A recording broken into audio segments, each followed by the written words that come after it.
You're watching KLTX, Channel 15, serving the City of Lufkin. Today on City Hall Update, we may not get any snow, but you can visit a winter wonderland in downtown Lufkin. We'll take you there. And Gordon Henley with the Ellen Trout Zoo joins us to tell us about a special retirement.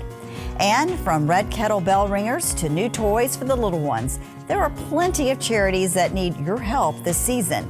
We'll highlight a few of them. You better not pout, you better not cry. The December episode of City Hall Update starts right now.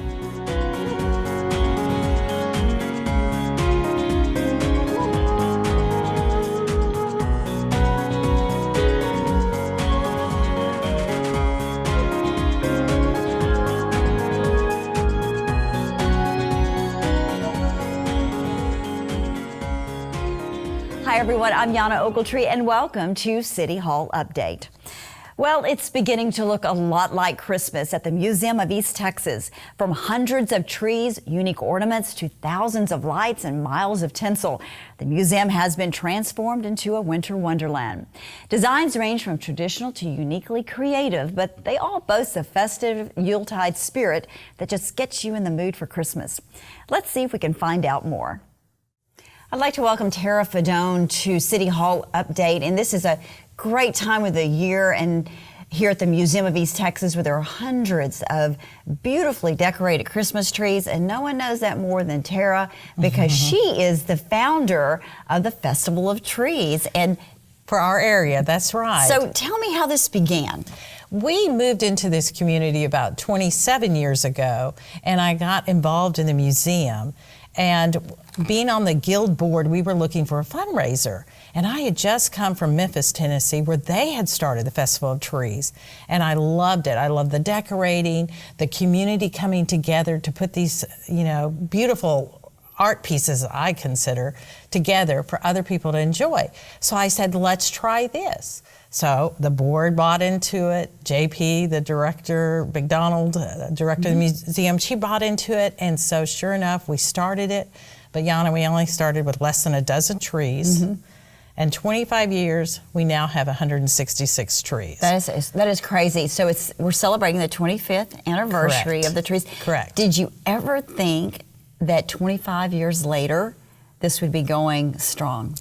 No, because fundraisers, they come and go, and the community changes. They want something else, that they'll buy into.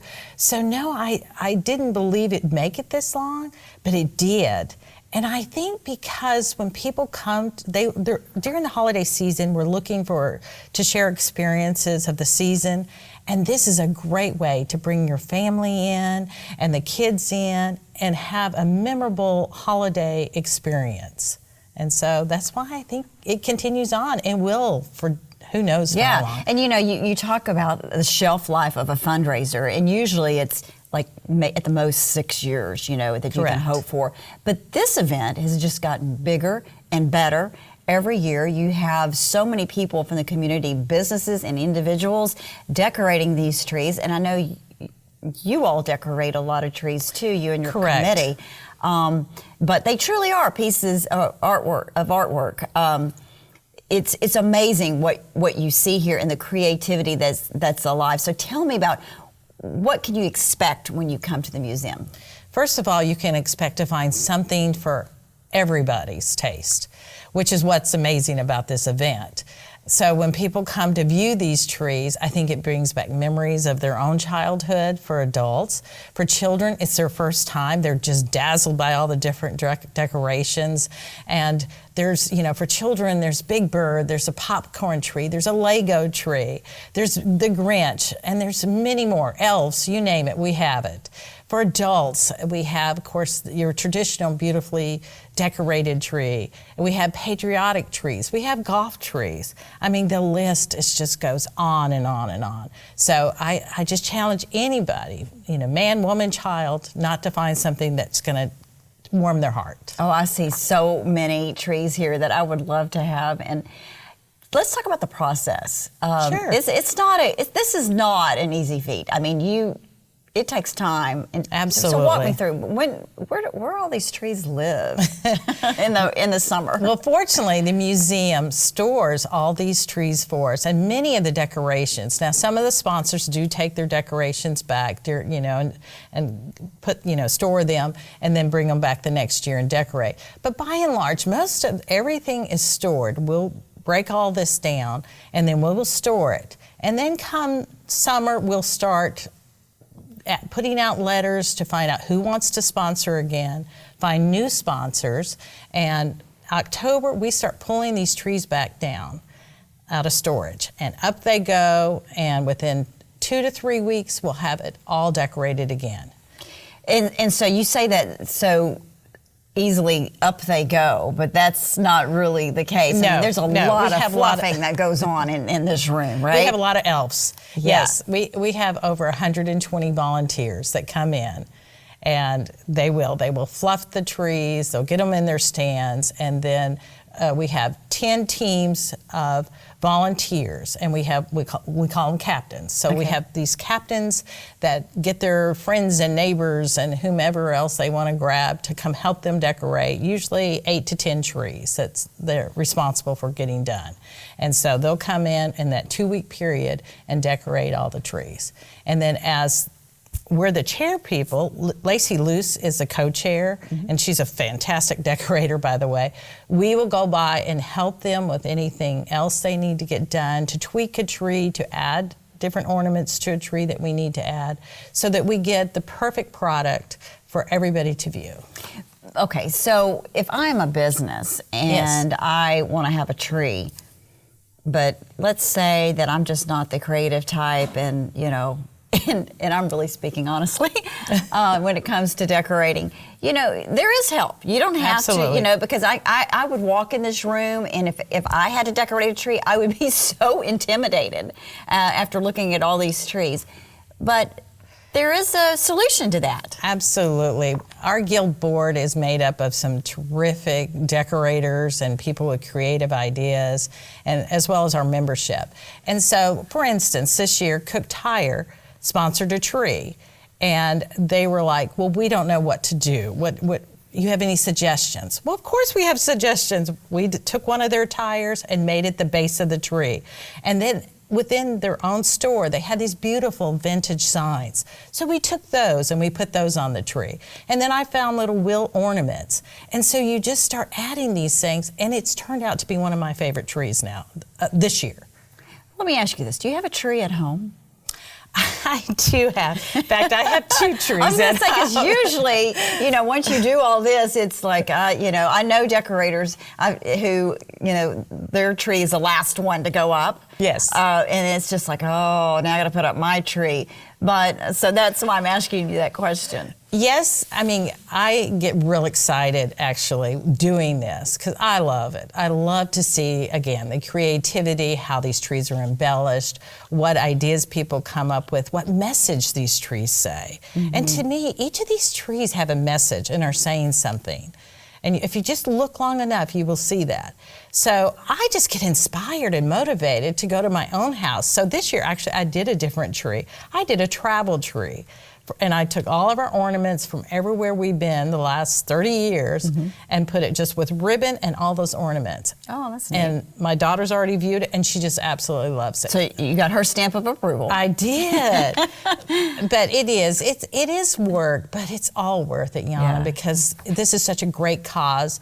All the money we raise from this goes to art scholarships for children and adults. And the museum runs a camp all summer long, so June through August, and they have like 500 students that go through. And I mean, just what a wonderful gift. Right, and it's so important to be able to offer that to children and adults. And of course, our camp has been going on for I don't know how long. Absolutely. It's been here a while, and a lot of kids and adults have gone through it. And, absolutely. It just really adds to, what they can do, and brings out their creativity and perhaps a career, and well, you never know. You never know what aspiring artist was out there. And kids will come through that view these trees, and right away they'll say, we went to art camp here. And they start talking about their art camp days. And these are kids, some will be teenagers now. And JP, the director again, she has talked to many of them come through, and they'll say, I remember going to art camp here. And she go, oh yeah, I remember seeing you. And it's just really like a reunion when they come through to I bet it view is. the trees. So how much money do you hope to raise off this event? Well, it varies year to year, anywhere from $40,000 to $50,000. Wow. Yeah. After 25 years, making $40,000 to $50,000 on a fundraiser is incredible. Yes. Congratulations on that. Thank you. So before we close, I know there are a few events that you want to talk about. Absolutely. So this weekend we're trying out some new things. We're having what we call a Songs of the Season concert, and we're having two groups come in.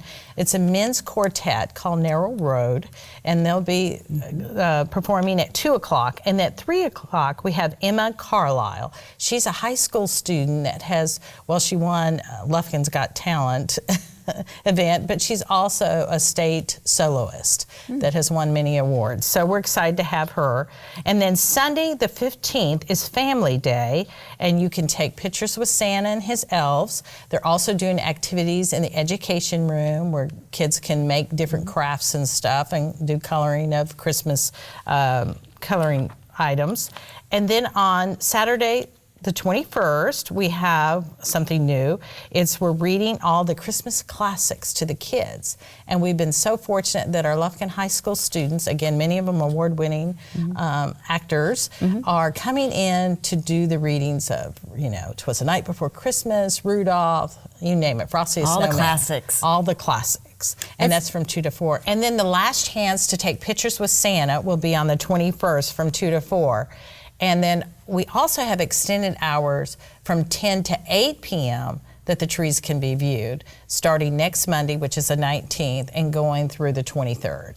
So there's your opportunity to see them all and take pictures. Yeah, so, all you kids out there, you better listen up because that's one of your last chances to get to see Santa, at least the last time here at the museum for this year. So get those Christmas lists ready and come out and see Santa. Terra, it's been a pleasure to have you on the show. Thank you so much as always. An incredible job here.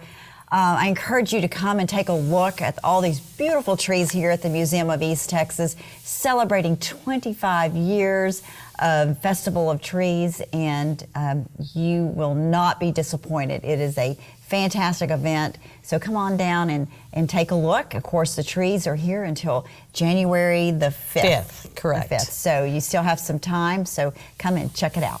Terra, thank you. Thank you. In other news, Texas Parks and Wildlife recently recognized several East Texas civilians for springing into action when a boat capsized on the Angelina River last New Year's Eve. Terry Wheeler, Joe Renfro, and a friend who wished to remain anonymous rushed to the scene of the accident and were able to rescue the former occupants of the wrecked watercraft and bring them to safety. Now, most of them had managed to make it to an island where they had become stranded, but one man nearly drowned, only rescued just in time by Wheeler and Renfro. It is important to note that whenever going out on the water, you should always wear a life jacket. Likewise, any fun holiday activities you plan, whether boating, fishing, hiking, building bonfires, or setting off fireworks, safety must be part of your plan. In this case, help arrived just in time, but that isn't always something you can rely on. Pack a first aid kit. Pay attention to what you're doing. You never know, a little planning ahead on your part could save your life or others.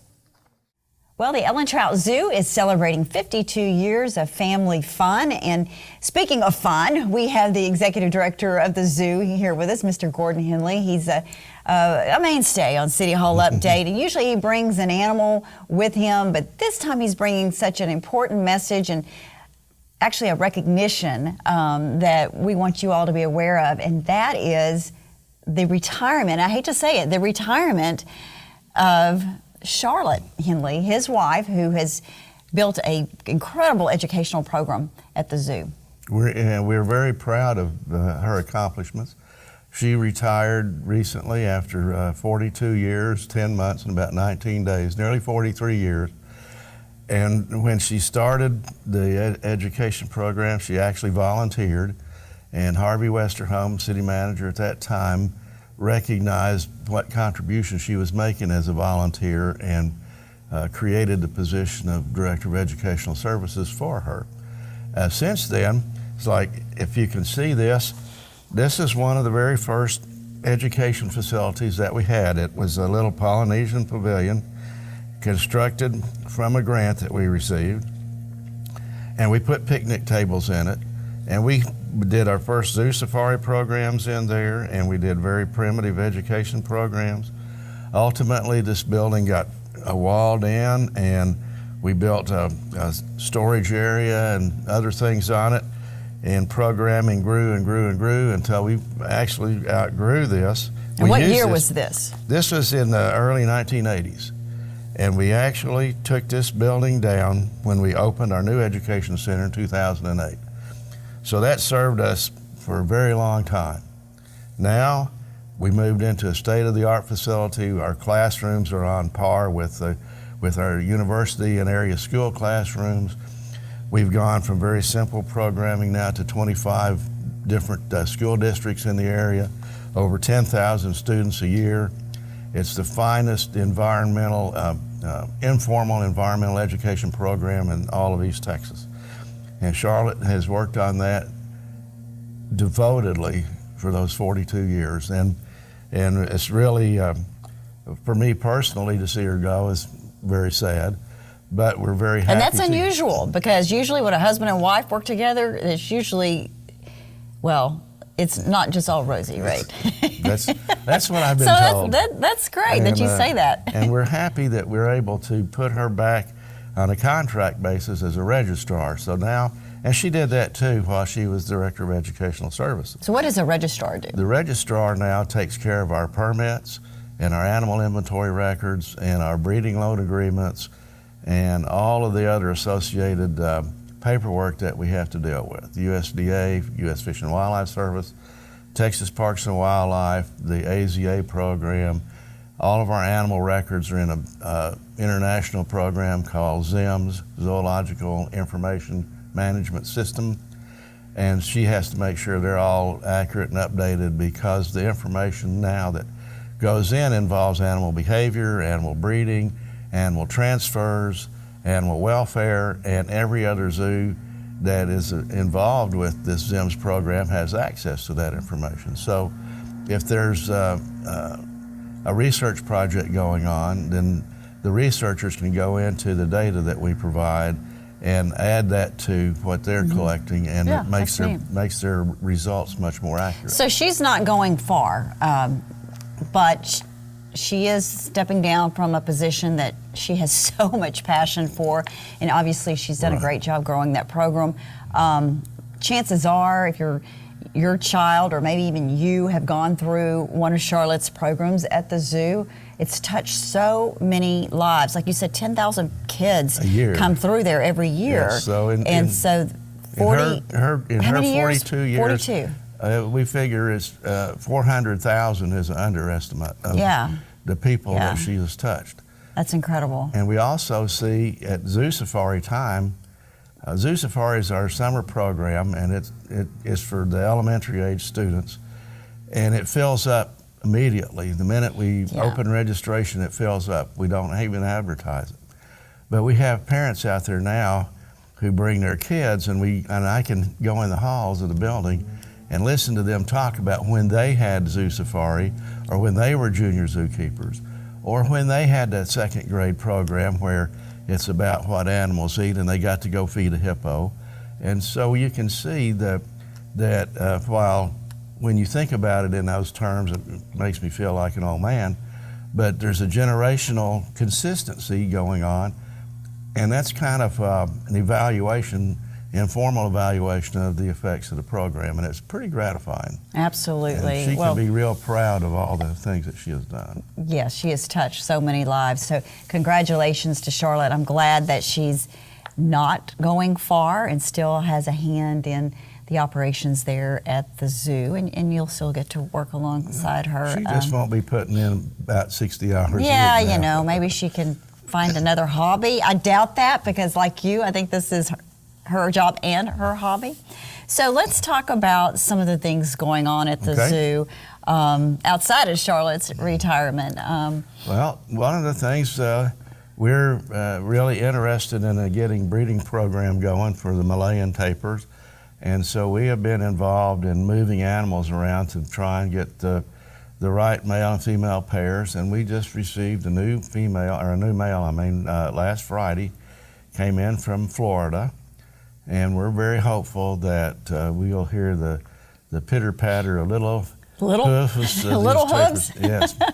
And the tapirs that we have, Malayan tapirs, they're black and white, almost divided down the middle. The front part of them is white, and the back part of them is black. And the babies look like little watermelons. They're all brown with stripes and dots and things. And so How big are they when they're born? They're about the size of a watermelon. They probably weigh about 20, 30 pounds. Wow. And they get up to 600 pounds as adults. So they get up pretty good size. Well, I bet the one from the tapir from Florida is thinking, why did you move me here to East Texas just in time for this little cold snap? Yeah, well, it wanted to change in seasons. Yeah. And our weather, we have it. It was in the low 30s this morning and a little frosty, but in Colorado, it's in the single digits. So, but these animals fare okay, yes. Despite. I mean, do they like warmer or colder weather, or does it really matter? Spring and fall are the best times. We tend to just acquire tropical and warm temperate animals because of the fact that we don't have any really cold winters, right. and the northern animals require cold weather. That's what they live for. And in actual fact, in the summers here, it is hotter than it is in the tropics. When it gets into the 90s here, you can look down in Central America and South America, and it'll be 87, 88. Mm-hmm. So we have to watch, keep them warm when it's cool like this, and then we have to keep them cool when it gets real hot in the summertime. But in the spring and the fall, we've got all the tropical conditions, and they thrive. Yeah.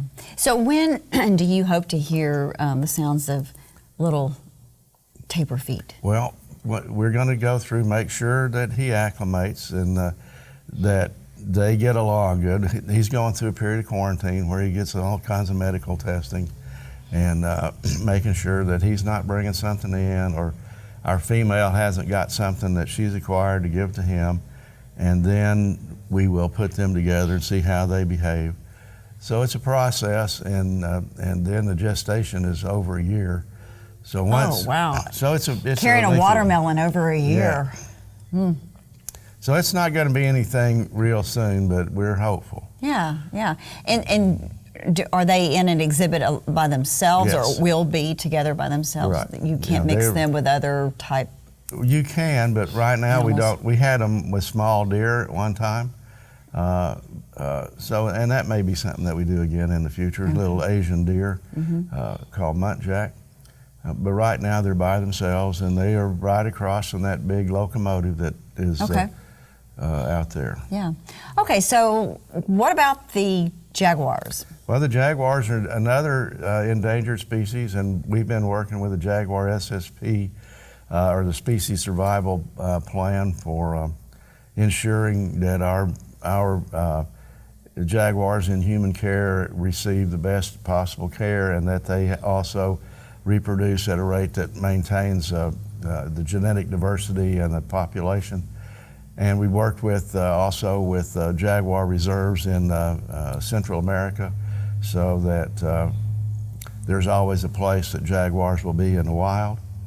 And this past week, we worked with the Cincinnati Zoo to collect specimens from our 2 male jaguars that will go into a frozen zoo, so that their genetic material will actually outlive them. And both of them are underrepresented in the population, so these specimens will be valuable for reproduction outside of Lufkin at another location. Mm-hmm. It is even possible at some point in time that they could be involved with jaguars in the wild.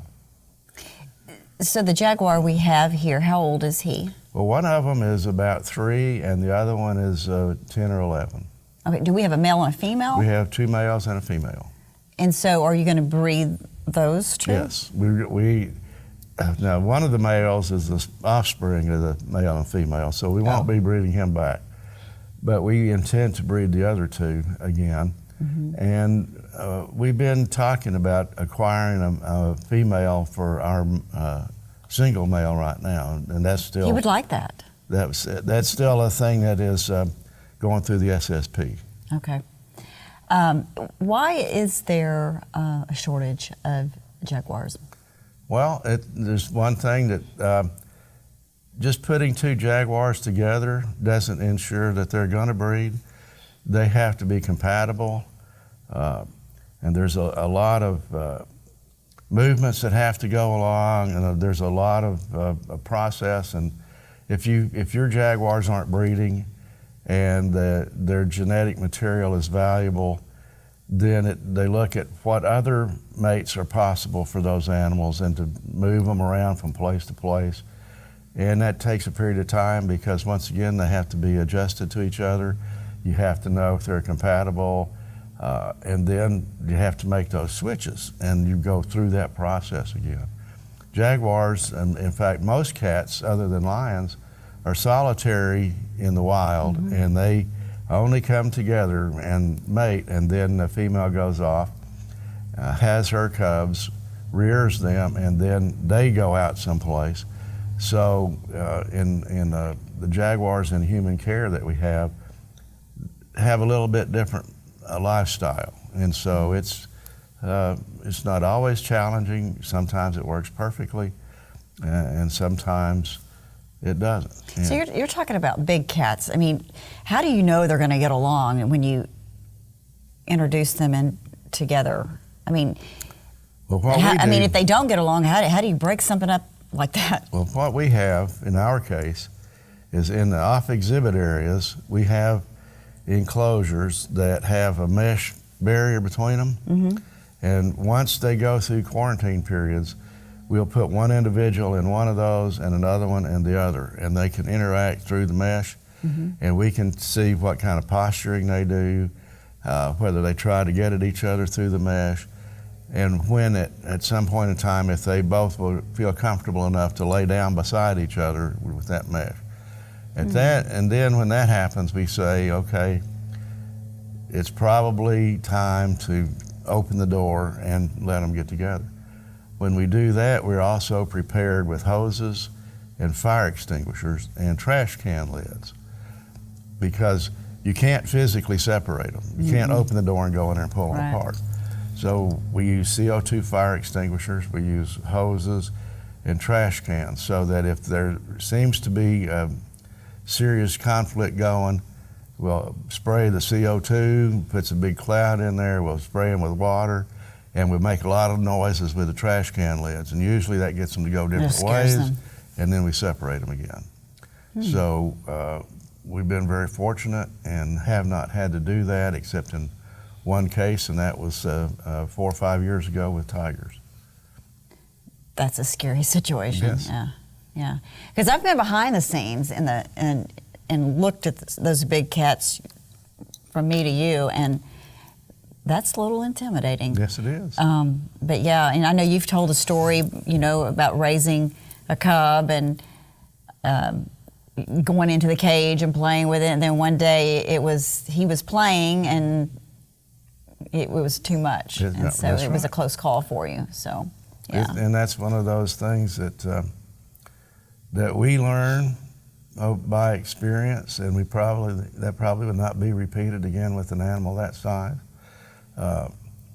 because they are more powerful than people, mm-hmm. and they are wild animals, and they regularly eat things the size of people. Mm-hmm. So it's just not a good practice. Well, and you hear so much in the news about people who have just this last month about the lady who raised tigers, and then she was mauled.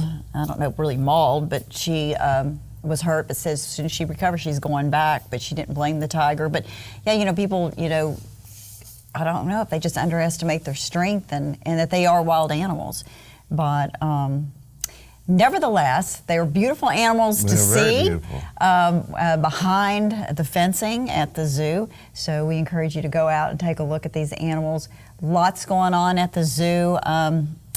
It's fun to go out to the zoo at the Christmas time. Right. And then, of course, in the spring, things will really ramp up when more and more people get out. But I encourage you to go out to the Ellen Trout Zoo and check it out, and wish Charlotte the best with her semi-retirement.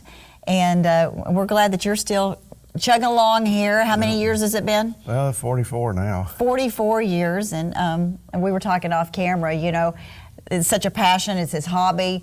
It's what he does. And so, retirement's not, on your radar. It's certainly not imminent, no, ma'am. Yeah, that's great. That's great. It's wonderful to be able to enjoy a job like you do, and you and Charlotte both have poured your heart and soul into it, and for that we have one of the best zoos in Texas right here in Lufkin, Texas.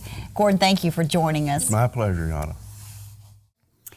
CHI St. Luke's Health Memorial Lufkin welcomes Courtney Smith, the first baby born at its newly reconstructed Henderson Women's Center. Born Monday, November 18th at 12:02 p.m., Courtney weighed in at 6 pounds, 12 ounces, and 19 and a half inches long. Her proud parents are Kendra Holman and Davion Smith. Baby Courtney joins 3-year-old brother, Aiden. The new Henderson Women's Center for Labor and Delivery includes contemporary labor and delivery, recovery and postpartum suites, as well as new C-section accommodations. This phase of the reconstruction of the hospital's second floor was completed within 7.5 months. Phase 2 of the multi-million-dollar project is currently underway, which includes a cutting-edge well baby nursery, new C-section rooms, and an ultra-modern neonatal intensive care unit in partnership with Texas Children's Hospital in Houston. The NICU features private rooms to provide specialized care and monitoring for premature and/or ill babies. Phase 2 is expected to be complete in the summer of 2020. Private tours are available. To schedule one or get more information, call 936-639-7977. Salvation Army has programs that help people in our area year-round, but they are most visible during the holidays with their Red Kettle campaign. No doubt you've seen and heard the bell ringers while shopping at your favorite stores. Thanks to generous shoppers, the Red Kettles collect thousands of dollars to support Salvation Army programs. Ringing in the holidays with the Red Kettle campaign is important to the Salvation Army. However, what you may not know is that this is just one project the Salvation Army holds this time of year to raise funds for those in need. Captain Jenifer Phillips is here to tell us more about the Salvation Army's Christmas campaigns. Please join me in welcoming Jenifer, and of course Cavon's joining our party. He just showed up, and so we're delighted to have you here. Thank you. Thank you for coming in. I know it's a busy time of year. Let's start. I know you've got lots of fundraisers, but the most visible, the most popular, I mean, you don't even have to market it because it's in every movie. It rings in the Christmas season, and that's the Red Kettles. I mean, that is, if someone doesn't know what a Red Kettle is, I don't know where they've been on an island. They probably have kettles there too. So how's the campaign going? So the campaign is going well. Getting a lot of turnout of volunteers, but we need more because we are behind our goal of where we should be at this time of year. We do take in consideration that we are starting a week later than last year, but we are still behind our goal, and we just need people to come out and support us to help us reach the goal. The goal is $125,000 so that we can be able to help people in need. We also we do we do light assistance, utilities assistance, and we have been doing rent assistance, but it's come and go because we want to help. We want to help people stay in their house. We don't want to just pay a portion. Right. We want to pay. We want to pay so they can stay, and then they can find means for other organizations that we work alongside of. And of course, I have been over and visiting the Salvation Army with United Way, and you serve lunch. You're still doing that? Yes. To So those in need? we serve lunch from 12 to 1, all hot meals, and also we serve supper from 4 to 5. Yes, Monday through Friday. Yeah, Monday through Friday. We normally have about 2,000 meals a month that we're serving right now, and that's why Red Kettle campaign is so important, because the funds we use during this time of year, we raise them during this time of year, but it's essential for us to be able to do what we do year round. So if anybody's interested in ringing bells, we definitely would love for them to come and volunteer with us. There's an easy way this year, and the website's registertoring.com, and it's all one word, register to ring, and just bring your kids out. It's a great family tradition to start. You don't have to stay for too long. We do ask groups to try to commit to about 4 hours. You can split that up though, however you want, an hour, 2 hours, and go out and have fun, giving back to the community. Yeah, absolutely. And you see so many different people ringing the bells, and you have mentioned off camera that you have Battle of the Banks and for bragging rights, who can raise the most in their kettles. So you also have some paid workers who to fill in, but like you said, it saves money if we can staff it with volunteers. Yes. So if you don't meet your goal, what's going to happen? Well, if we don't meet our goal, of course, it's going to have an impact on the assistance that we can provide to the community. So that's why it's so important. I mean, this is why we're here. We're here to help out our community, and for Red Kettles and for everything that we do. I mean, for that brand that we have, it's a brand, it's a promise that we are doing the most good for those who are in need, and so that's why this time of year is so important. And the money stays local. Yes. Yeah, the money stays local. It stays right here in Lufkin, Angelina County. Yes.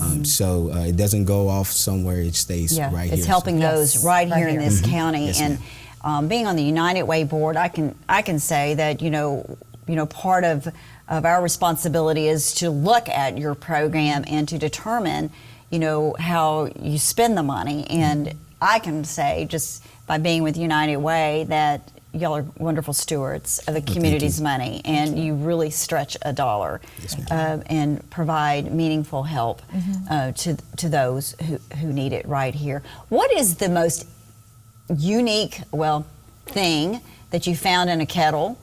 I mean, do you get something more than money? And you see, like on some shows, someone might drop a diamond ring, or what have you found? So yes, we have found found diamond rings, and are they engagement rings? Diamond rings, engagement. Like I am done. Not sure. And so people will know. So some people will notice instantly that they dropped something that they shouldn't have dropped inside of it. Oh, so maybe it was on accident. Yeah, on accident. Yeah, so they give us. Some people drop stuff on purpose too. Matter of fact, when we just a couple years ago, there was somebody who pretty much gave her wedding ring. Because they had got her and hers got a divorce, and she put it in the kettle. Yeah. So we've seen that, and we've seen some gold coins before that, and some money from different countries before as well. So that's always some different interesting things. Yeah. So, yeah. Fingernails. Oh, I bet. Anyways. Yeah, you could probably write a book about what you found. What you So found. interesting things. I mean, is it any way to know what's the biggest donation you've received through a kettle campaign? Well, we definitely check? want to encourage everyone. Like we've gotten some nice size checks and things like that, a couple of $1,000s before, but that is wonderful, and we appreciate that. But we want to encourage everyone to understand that every dollar, every cent adds up. And so if you can give that kind of gift, please do. And you can do it in remembrance of a loved one or someone that in your family. But also, every time that we've met so many people that that dollar that they give, or that $5, whatever or the change that they give every time that they pass the kettle, those dollars and cents is what's essential for us to have a great campaign. Absolutely, and everyone feels like they're helping. They are. No matter how small, if it's loose change or a couple of dollar bills, or if it's a $2,000 check, everyone can be a part of making the Salvation Army a success in helping people in our community. Yes. But that's not the only thing you have going on this Christmas. And it's another project that is so visible is Angel Tree. And so the Angel Tree lists have been picked up. Yes. And so now you're getting ready to distribute those wonderful gifts. Yes, so we help the Angelina County community through Angel Tree, and we have about 400 people that we're helping this Christmas, and that includes children 12 and under, male and female, and then also senior citizens 65 and older. So we have a combination of both, and so that people understand a little bit about the Angel Tree program. That program, we do a vetting process where people do have to show us that they live here in the county, that they have a financial need, and that those children are under their guardianship as well. So we want to be true to the donor's wishes, that when they adopt an angel, that they know that those that family is in need, but then also we try to do everything we can to make sure that all those items that they have gotten for those children and senior citizens go to that family as well. So distribution will be December 18th. If anyone wants to help with that, we have next week, the 16th and 17th, we'll be preparing for that from 9 to 4. We're looking for volunteers. And then the day of the 18th from 8:30 to noon, we'll be giving out all the gifts. Yeah, and I have volunteered for that before, and it's really a rewarding experience. There's so many people coming through the program who are truly, truly thankful. Yes. And it's amazing how many things are collected. I mean, just like the one bag, for a family, it's like, a bike or, and I know every child is different, but it's amazing how much is given to the family. Right. So people are really generous who are adopting those angels, and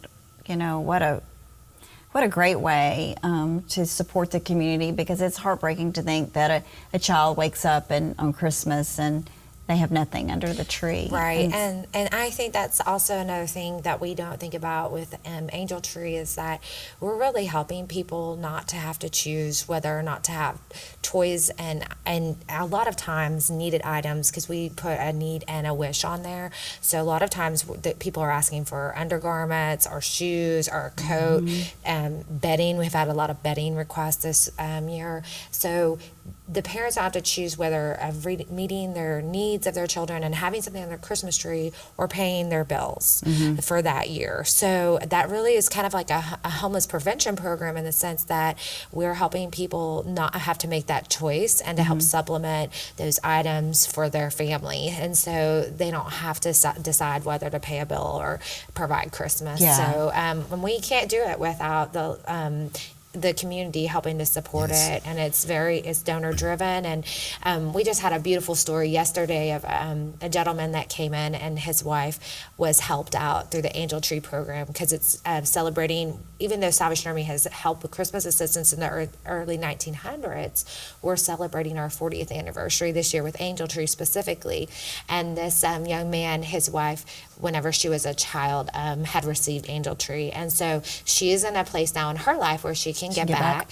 And so she's got some young children, and so every year they go and choose and teach their kids to give back, and they choose children that are their age, and they go and they shop for these other children. And so it's just a beautiful thing to see how we can come together and pay it forward, and not forget those that might not be in the same situation as we are. Absolutely. And then as far as the senior citizens, I mean, there are so many seniors out there who really don't have a whole lot of family, or they don't have they just don't have anyone. Right. And so, we tend to forget about the seniors at Christmas. So I'm so glad that that's part of Angel Tree, because what a great thing to do for our seniors. And I can give you another beautiful story with one of our seniors this year. It's her first time that she's received Angel Tree, and unfortunately her husband had passed away about 11 years ago, and she shared with me that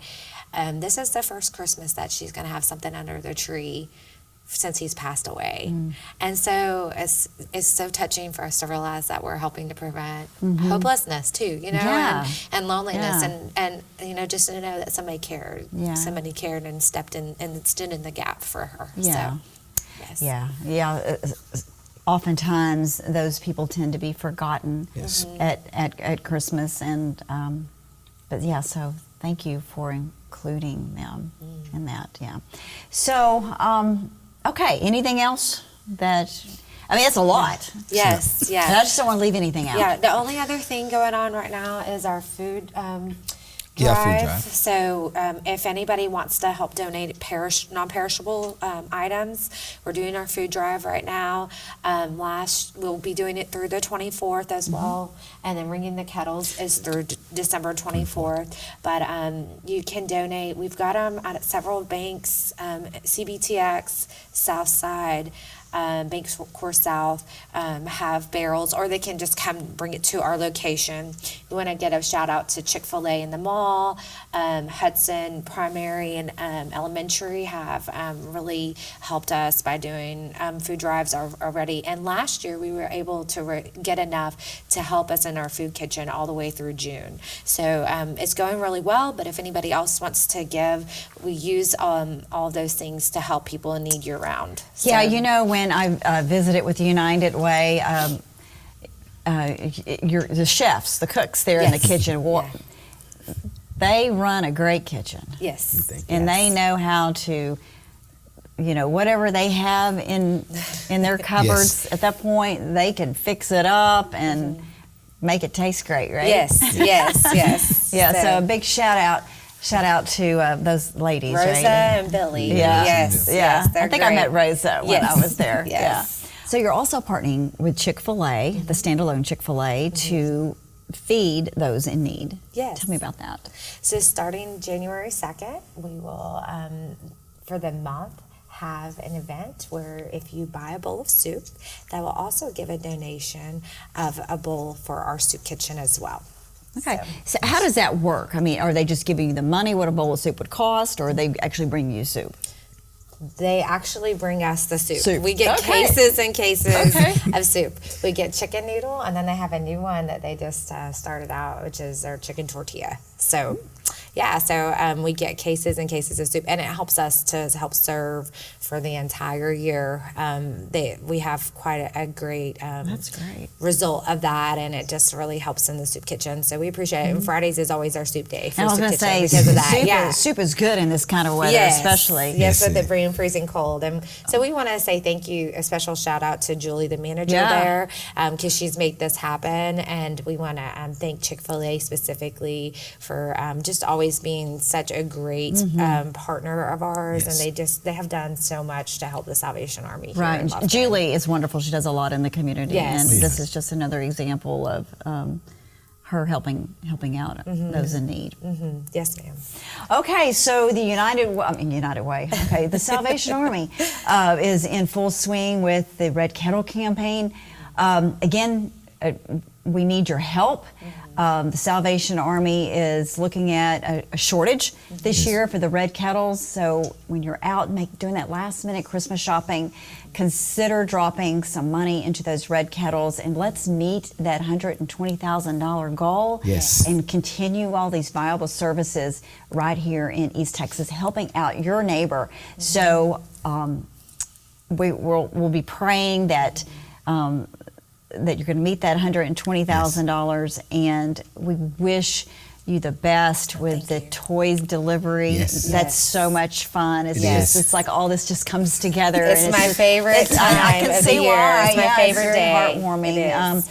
So Merry Christmas. Merry Thank Christmas to you you too. for everything that you're doing for our you. community here. Thank you. Merry Christmas. Thank you so much. There are also ways to help our four-legged friends this season.